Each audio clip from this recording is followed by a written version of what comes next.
नमस्कार, मराठीयन्स किचनमध्ये मी उत्कर्षा आपले मनापासून स्वागत करते।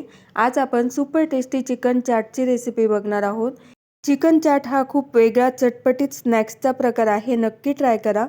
सगळ्यात आधी इथे आपल्याला पाव किलो बोनलेस चिकन घ्यायचं आहे।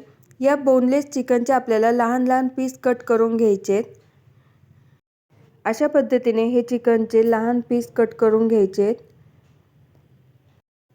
चिकनच्या फोडणीचीही तयारी मी अशा पद्धतीने करून घेतलेली आहे। आता आपण पुढची तयारी करूया। मी इथे कढईत तेल तापायला ठेवलंय। तेल छान कडकडीत गरम झाल्यानंतर यामध्ये आपल्याला हे चिकनचे पीस तळून घ्यायचे आहेत। अगदी 2 मिनिटात हे चिकनचे पीस व्यवस्थित तळून होतात। थोडे थोडे करून आपल्याला हे पीस तळून घ्यायचे आहेत। छान गोल्डन कलर येऊस्तर आपल्याला हे पीस तळायचे आहेत। अशा पद्धतीने आता हे सगळे पीस तळून झालेले आहेत। आता आपण पुढची तयारी करूया। मी इथे गॅसवर एक पॅन तापायला ठेवलाय। त्यामध्ये एक पळी तेल टाकले। तेल टाकल्यानंतर त्यामध्ये चिरलेला लसूण टाकायचा आहे, किसलेलं आलं टाकायचं आहे।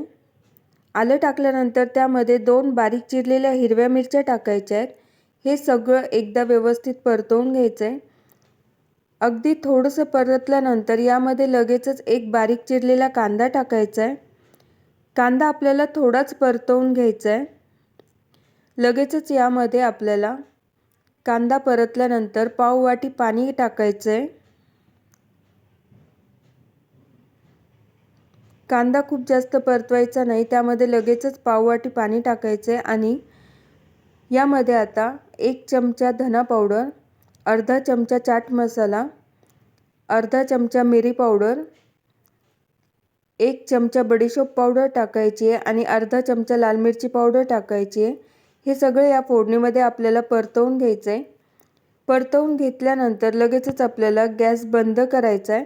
गॅस बंद केल्यानंतर आपण जे चिकनचे पीस तळून ठेवलेले आहेत ते त्यामध्ये टाकायचे आहेत आणि ते त्यामध्ये मिक्स करून घ्यायचे। मिक्स करून घेतल्यानंतर त्यामध्ये बारीक चिरलेली कोथिंबीर आणि चवीनुसार मीठ टाकायचं आहे आणि परत एकदा व्यवस्थित मिक्स करून घ्यायचं आहे।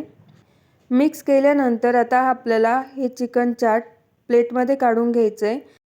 यावर आता सजावटीसाठी कोथिंबीर टाकायची आहे, कांद्याच्या रिंग्स टाकायच्या आहेत आणि थोडंसं किसलेलं गाजर टाकायचं आहे।